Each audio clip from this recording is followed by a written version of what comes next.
O Parque Moscoso é um dos espaços públicos mais tradicionais e históricos da cidade de Vitória. Inaugurado no início do século XX, em 1912, ele foi o primeiro parque urbanizado da capital capixaba, representando um marco importante no processo de modernização da cidade naquela época. Localizado no centro histórico, o parque surgiu durante um período de reformas urbanas que buscavam transformar Vitória em uma cidade mais organizada e moderna, inspirada em modelos europeus.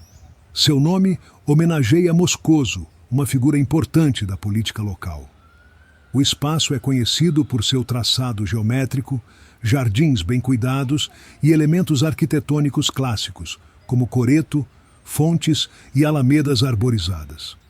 Ao longo do tempo, o parque se tornou um ponto de encontro social e cultural, recebendo eventos, apresentações musicais e atividades públicas.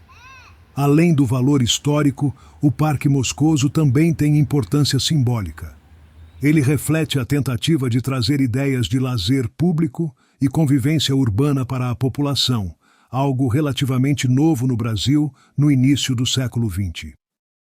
A história do Estado do Espírito Santo começa oficialmente no período das capitanias hereditárias, quando, em 1535, o donatário Vasco Fernandes Coutinho chegou à região e fundou a primeira vila, chamada Vila do Espírito Santo, atual Vila Velha.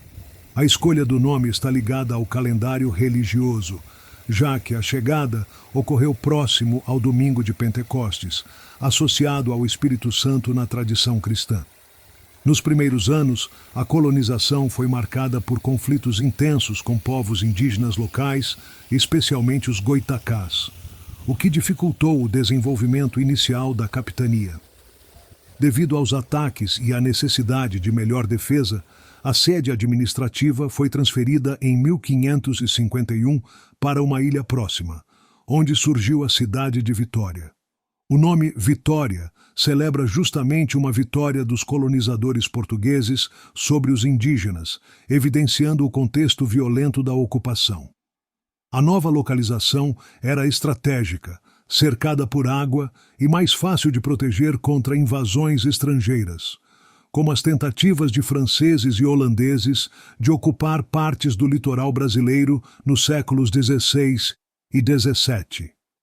Durante o período colonial, o Espírito Santo teve um desenvolvimento econômico mais lento em comparação a outras regiões do Brasil, como a Bahia ou Pernambuco. Isso ocorreu em parte porque a coroa portuguesa impôs restrições ao crescimento da capitania para proteger as áreas mineradoras de Minas Gerais, evitando a entrada de estrangeiros pelo litoral capixaba. Como resultado, a economia ficou baseada em pequenas lavouras, produção de açúcar e, posteriormente, café, que só ganhou força no século XIX. Um dos marcos históricos importantes foi a presença dos jesuítas, especialmente de José de Anchieta, que atuou na catequização indígena e ajudou a fundar aldeamentos na região.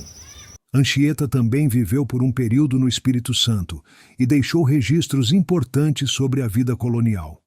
Com o tempo, o território foi se consolidando com a chegada de imigrantes europeus, principalmente italianos e alemães no século XIX, que contribuíram fortemente para a cultura, agricultura e formação social do Estado, algo ainda visível na culinária e nas festas típicas.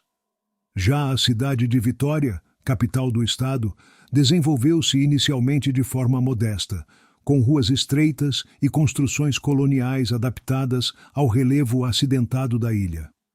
Um fato curioso é que, por muito tempo, a cidade teve dificuldade de expansão territorial, justamente por estar limitada geograficamente, o que fez com que seu crescimento urbano fosse lento até o século XX. Somente com obras de aterro e expansão para áreas continentais, a cidade começou a crescer de forma mais acelerada.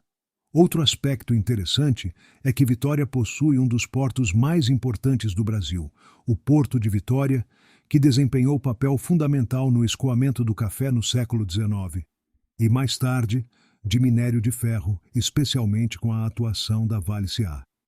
Isso transformou o estado em um ponto estratégico para o comércio internacional. Entre as curiosidades históricas, destaca-se o fato de que o Espírito Santo ficou relativamente isolado por séculos, o que ajudou a preservar tradições culturais próprias, como a panela de barro utilizada na famosa moqueca capixaba, um símbolo cultural que remonta às técnicas indígenas. Além disso, Vitória é uma das poucas capitais brasileiras localizadas em uma ilha, o que lhe confere uma geografia singular, com diversas pontes ligando suas diferentes regiões. Assim, a história do Espírito Santo e de sua capital Vitória é marcada por resistência indígena, colonização portuguesa, isolamento estratégico, imigração europeia e desenvolvimento econômico gradual, resultando em uma identidade cultural rica e bastante particular dentro do Brasil.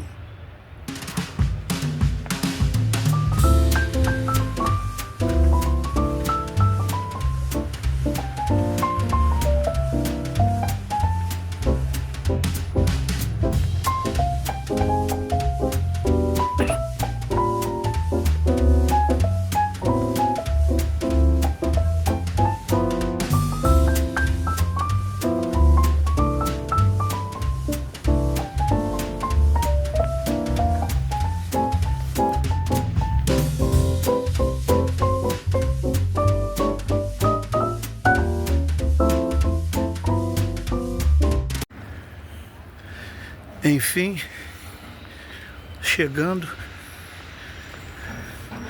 ao teatro, ao Palácio Anchieta, onde está sendo exibido uma coleção de obras de arte do pintor holandês, século XVI, Rembrandt. 65 obras do mesmo. Vai ter várias partes antigas. antigas.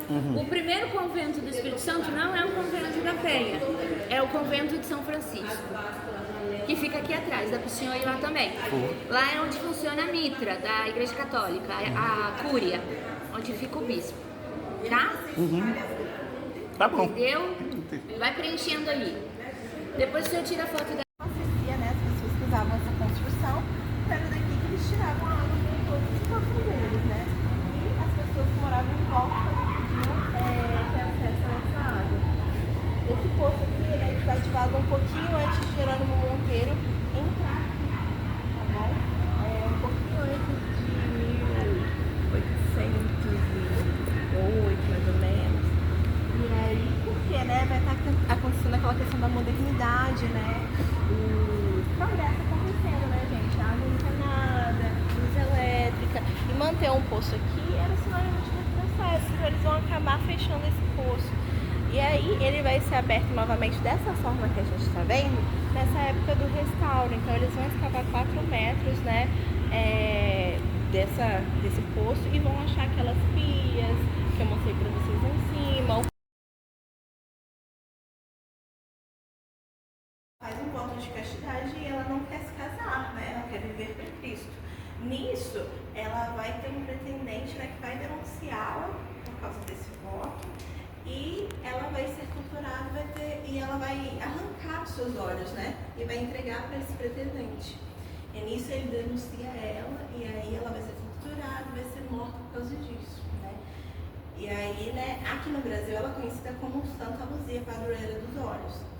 Por que ela tem aquela folhinha ali na mão dela? É uma folha de palma para mostrar que ela é uma mártir. Ela morreu em nome da fé dela, então ela virou uma santa.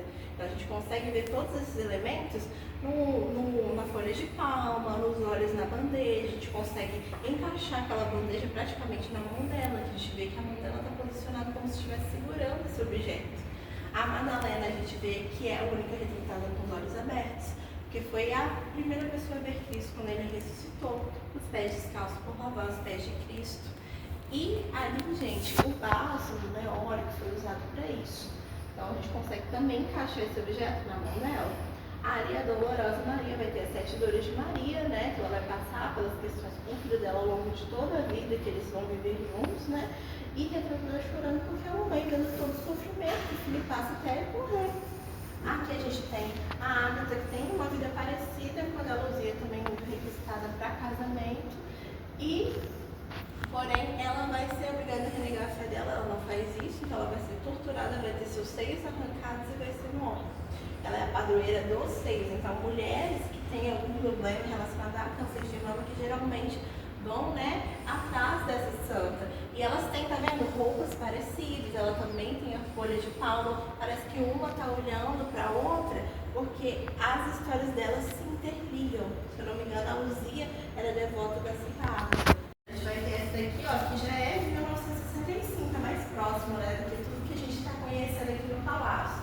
O Robert tem uma trazendo uma cheira com essa tonsura ali, ó. A gente consegue ver que é uma carequinha, né, mas essa carequinha é um penteado que é feito assim, propositalmente para ser assim, para mostrar pra gente que esse caso, ele tem voto de pobreza, por isso que ele usa esse penteado. Por que eu tô falando isso? Os jesuítas, eles também tinham voto de pobreza, mas essa tonsura quem geralmente usa são os franciscanos, que é outra ordem da Igreja Católica, né? Então, nesse momento, acho que você vai acabar confundindo um pouquinho essas coisas.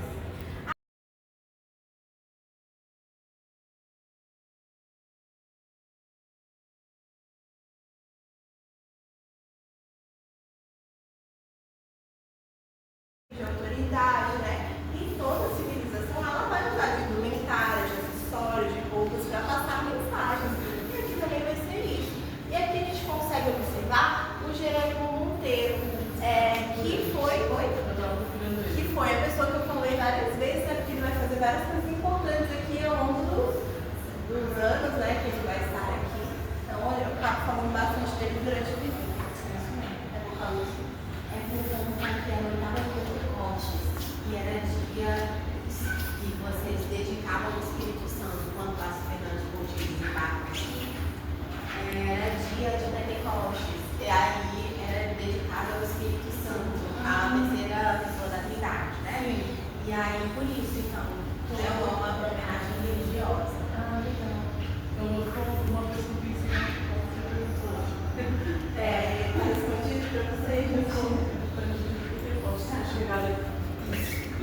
Todos esses aqui foram governadores. Sim. Aqui. Aqui, Só um negro. Só um negro. Dia 23 de maio de 1535. Igual.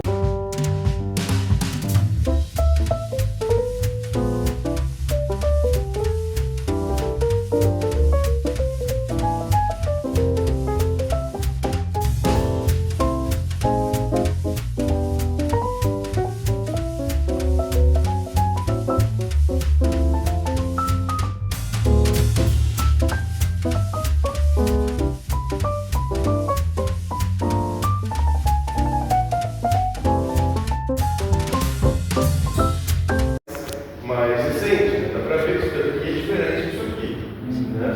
Então algumas partes sofreram intervenções, mas a maior parte da parede está aqui diante de nós, né? A argamassa utilizada, a argila, a areia da praia, para calcificar essa parede eles usavam a cal conchífera, que são as conchinhas trituradas, né?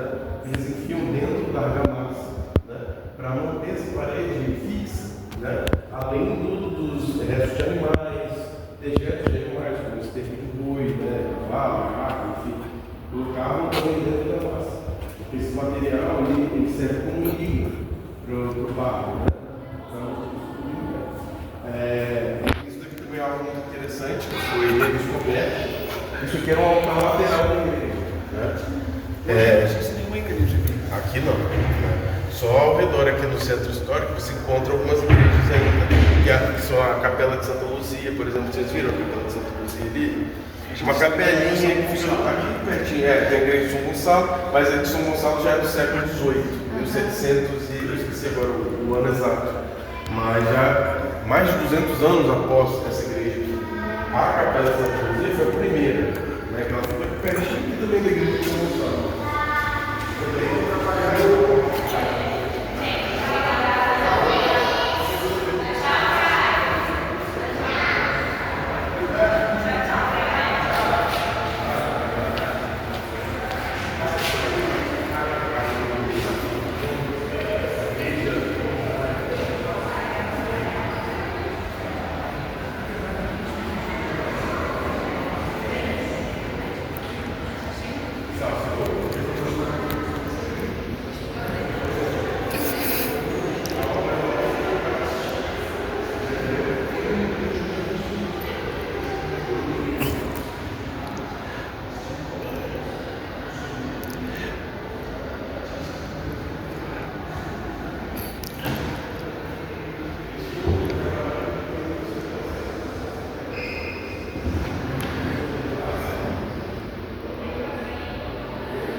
Lápide do túmulo do padre José de Anchieta. Túmulo do padre José de Anchieta.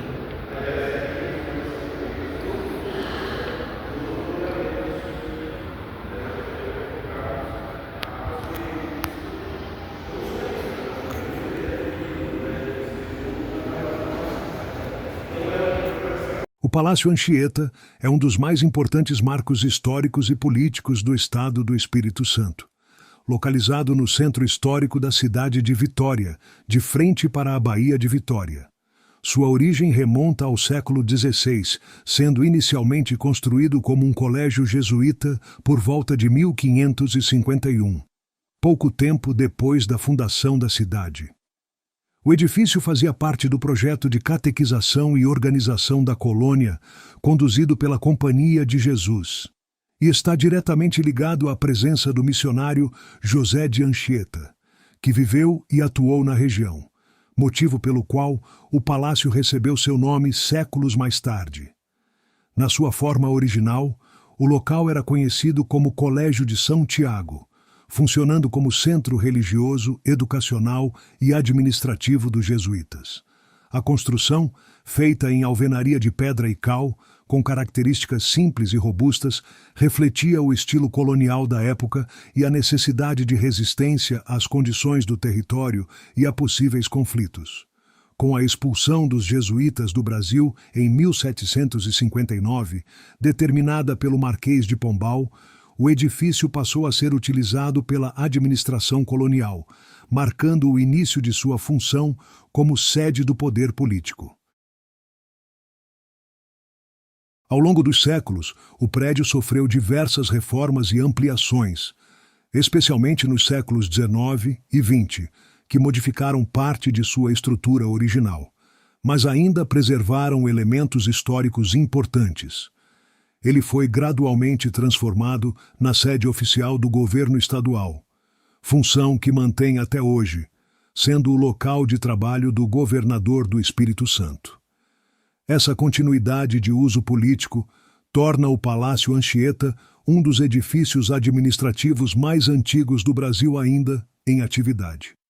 Arquitetonicamente, o palácio apresenta uma mistura de estilos, resultado das várias intervenções ao longo do tempo, combinando traços coloniais com influências neoclássicas.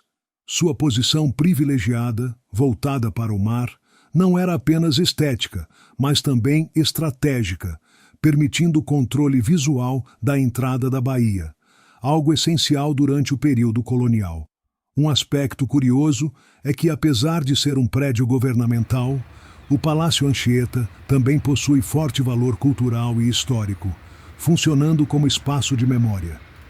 Em determinados períodos, ele é aberto à visitação pública, permitindo que visitantes conheçam seus salões, galerias e exposições que contam a história do Estado e da própria construção. O local guarda obras de arte, mobiliário histórico e documentos que ajudam a compreender a evolução política e social do Espírito Santo. Além disso, o palácio está inserido em uma área rica em patrimônio histórico, próximo a igrejas antigas e outros edifícios coloniais, formando um conjunto urbano que revela as origens de Vitória. Ao longo de mais de 4 séculos, o edifício passou de colégio jesuíta a centro do poder estadual, testemunhando transformações profundas, da colonização portuguesa ao Brasil contemporâneo, o que o torna não apenas um símbolo político, mas também um dos principais registros vivos da história capixaba.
Homero Macena também, ele tem obras dele espalhadas pelo Brasil e em embaixadas, porque ele era acostumado a pintar casas, palacetes, nacional e internacionalmente. Então, obra dele... Obra desse artista, onde que eu encontro no exterior? Ah, mas aí agora você me pegou. Mas tem, entendeu? Nas embaixadas, né? E foi até bom, porque eu vou até procurar saber. Me perdoa com essa parte. Depois eu vou ver se eu ainda consigo. Né, ali eu encontro, né, como eu falei, de Duas Artes, ele representando, né, porque ele foi o primeiro diretor e fundador da Escola de Belas Artes da Universidade Federal. Ele veio para cá a convite do governador Johnny Santos Neves. Sem o chimarrão dela, ela gostava de Quem era botar. essa? Edma Sena, Adelina, o nome dela. Adelina. É uma gaúcha. Eles se conhecem na Embaixada Americana. Ela era artista também? Não, mas parece, né? Bonita, viu? Parece. Então, aí ela... Eles vêm a se casar? Casaram. Casaram. A partir de 1948, né? Depois da De segunda. 1948 ele casa, e o casamento só vai se oficializar em 1970. Esse quadrinho aqui ela pinta, ela que pintou. Ela que pintou? Então ela tinha aqui talentos, atrás, né? Tinha talento. E ela foi assim a terceira esposa, mas ela foi a esposa. Porque todos os recortes de jornal só dá... E ela, a história aqui nessa casa é dela, é da dona Edma. Ela chegou a estudar com ele ou não? Ela, não, mas todos os recortes de jornal dá assim, Edma Sena acompanha o artista, Homero Macena para receber o prêmio Nobel, tarará, tarará. Entendeu? Oh, muito bom. Desde dessas décadas. E ele é Ela foi nativo parceira. aqui daqui? Mineiro. Ah, ele é mineiro? De Barbacena. Barbacena. Aqui ele faz com o próprio punho. Aqui é um punhal. Os monóculos. Livros, né, que ele escreve, a Tribulações de Capixaba e Barbacena. Ali vai ser o passaporte com os países que ele roda. Tchecoslováquia, Alemanha, Inglaterra, Hungria, tá tudo aqui, ó, no cantinho. Ali é o passaporte. Essa casinha aqui, ele está retratando que essa casa aqui... É Essa casa que nós estamos. Mostrando que um bar vinha ali na frente. E essa casa, né, é da década de 40, não sei se eu já falei, desculpa se eu já falei, mas é porque eu estava atendendo ali, então não sei nem mais o que eu falei. Aí esse bar aqui é Edma Sena, o Homero, eles aqui na frente. E esse é o teto do Teatro Carlos Gomes. Hoje ele está lá em Vitória, esse teatro, e você tem que ir lá, porque lá é maravilhoso. E todo domingo ele se reunia aqui com artistas amigos, né? Alguns selecionados. Eles iam para a Mata do Convento fazer pintura ao ar livre. O Carlos Gomes, ele se apresentou no Scala de Milão. Scala de Milão. E a última apresentação dele foi no Teatro da Paz, lá em Belém. Belém? É Belém. Tem o Teatro Amazonas, em Manaus, e tem o Teatro da Paz, que é quase que parecido, em Belém. E aqui vai retratar mais tudo assim. Mar, chegada da pesca, para ele. Isso aqui é o Homero Macena também, ele faz. Ele foi, além de tudo, era... Boa tarde para vocês. Aí essa casa, por isso que ela se torna da década de 40. Entendeu? Aí ela foi tombada em 1986. Né? Quem morou, a história aqui dessa casa da dona Edma Sena, aquela bonitona ali, ó, tá na foto, que foi a esposa do Homero Macena. Eu gosto de contar histórias. Que foi a esposa do Homero Macena. Aí aqui vai estar, entendeu, a foto da casa, que essa casa era uma casa de praia. Então, para a ocasião, era uma casa assim, de luxo, né? Que tinha banheiro, que as casas antigamente não tinham. Não tinha banheiro. Era lá fora, uma trilha. Assim. Não era forrado também. Volta a Deus pela sua felicidade neste e todos os natais, de sua preciosa vida, do seu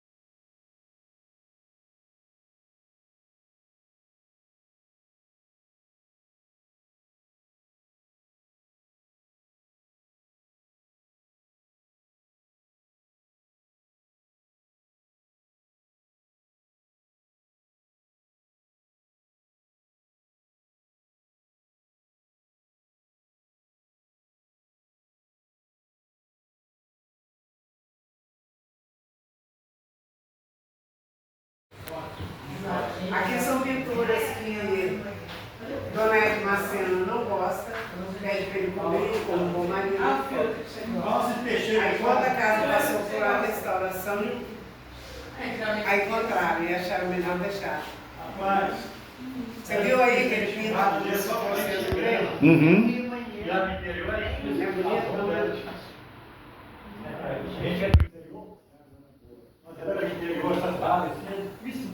Era rádio e televisão. Mas, ó, você sabe que eu já liguei esse rádio, aqui eu assisti o Jair Maia. Aqui nele? O nome da senhora? Meu nome é Eliane. Eu sou de Caniacica, mas eu sou de Minas. Mas eu moro há muitos anos, mais de 40 anos. Ele nasceu lá no Rio de Janeiro. Ele, a minha esposa, foi criada no Rio de Janeiro. É. Aqui, irmãos, tio, A sobrinhos. obra é grande. Tá vendo? Ó, você viu isso aqui? Que era tudo aterro? Esse aterro é da década de 70? Era assim. Não, aqui eu me lembro muito bem, aqui eu lembro muito mais Vitória ali, Vila Aqui Rubim. tudo foi aterro. Se aquela ponte seca, toda a água, foi tudo aterrado. Vitória, vinha. É Vitória, aliás, Vitória, a principal de Vitória. até aqui no Praia da Costa, tem muita terra, era muito bonito. Eu falo com Muito ele, bonito. eu falo com ele sempre aqui, quando chove muito bom, aqui o problema é alagamento. Ainda continua, né? Alagamento aqui, né? Quando É, a chove. gente tá, né, Vitória é uma ilha. É uma ilha, nós estamos Lembrando, vendo. Nós estamos dentro de uma ilha. dentro Nós da somos ilha. os primeiros a... Eu lembro Quando muito isso bem, aconteceu. pela minha idade que eu tenho, pelo conhecimento que eu tenho aqui de Vitória, conhecimento. Era ilha e montanha em pedra. Vocês assinaram aqui? Já. Ali naqueles prédios que é construído lá na Vitória, rocha, conhecia aqui o pessoal cortando tudo no braço, naqueles campos que eles falam de cheio de tempo. Tinha máquina não. Tudo no braço, cara. É, o serviço do convento também foi todo Tudo no braço. tudo no braço. Né? Não dá não. Vocês assinaram aqui? É aqui, ó. Pode aqui, ó. Ó, quem não assinou aí, assina aí para deixar aí, ó. Eu sempre vou, assino, eu procuro. Quando eu chego na cidade, eu já procuro o que tem da parte histórica. Eu gosto muito da parte histórica. É bom, né? Você era chimarrão dela?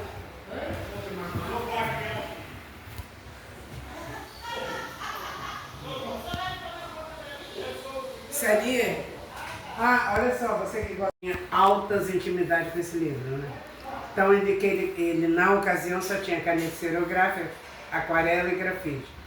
Então, ele ilustrava conforme o que ele sentia da guerra e passava por livro. É como você... Vou tentar aqui, mas não posso fazer isso. Mas eu vou fazer e vou tomar um estudo. Ó, ele fazia correção, entendeu? Ele corrigiu o trabalho do Euclides da Cunha? Corrigiu. Mas ele tinha propriedade por isso. Lembra que eu falei que ele foi redator de jornal, ele foi repórter político. Bom, primeiro fundador e diretor da Escola de Belas Artes da Universidade Federal. Ele tinha currículo suficiente para fazer isso. Né? Aí ele Gosta fez. de arte? Ó, Não entendo olha muito, aqui, mas eu rapidinho, gosto muito olha de aqui. ver. Lindo, né? Muito. Tá vendo? Espera que tem, né? Ele corrige e ele Ele ilustra ilustra, é. o trabalho do Euclides da Cunha. Nossa, Pois é. muita bagagem. Ele é então, o cara era o cara, né? Muita Ele não bagagem. era qualquer coisa, né? Muita Ali bagagem. os livros. Pode tirar uma- Por ali você vê ali os livros que ele escrevia. Ou que ele lia. Então, o cara. Isso aqui é o original do Do Euclides eu da nem posso Cunha. estar mexendo. Mas isso aqui é original. É o original, que foi encadenado, plastificado, virou acervo do museu. Você deixa só tirar uma fotinha. Essa À capa aí vontade. você pode pegar, tá? Pode ler.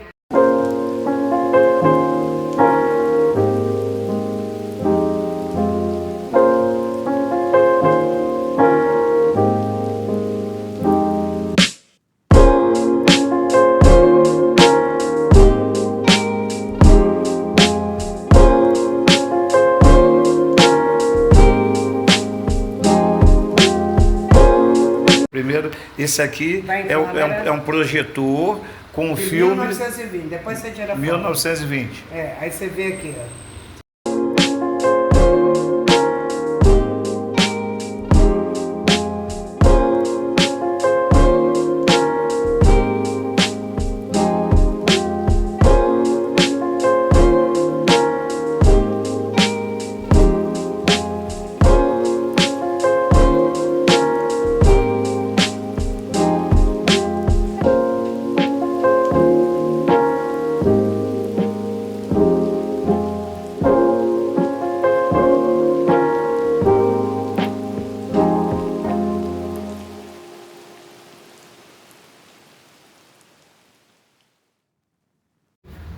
e foi ser diretor. Ele foi prefeito também, foi político também, né? Foi. Além de artista, dentista, político. Aí teve uma ocasião que o governador quer pagar, ele está aqui, ó, ele não aceita. Aí o governador vai e compra um pequeno alfinete de turmalina, olha só, que vale muito mais. Aí o Mero Marcena fala que ele deu, ou que ele usou por muitos e muitos anos. Aí esse quadro é Solidão, então ele tinha um apreço enorme pela vida do Johnny Santos Neves. E aí ele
essa prainha aqui em Vila Velha, Espírito Santo.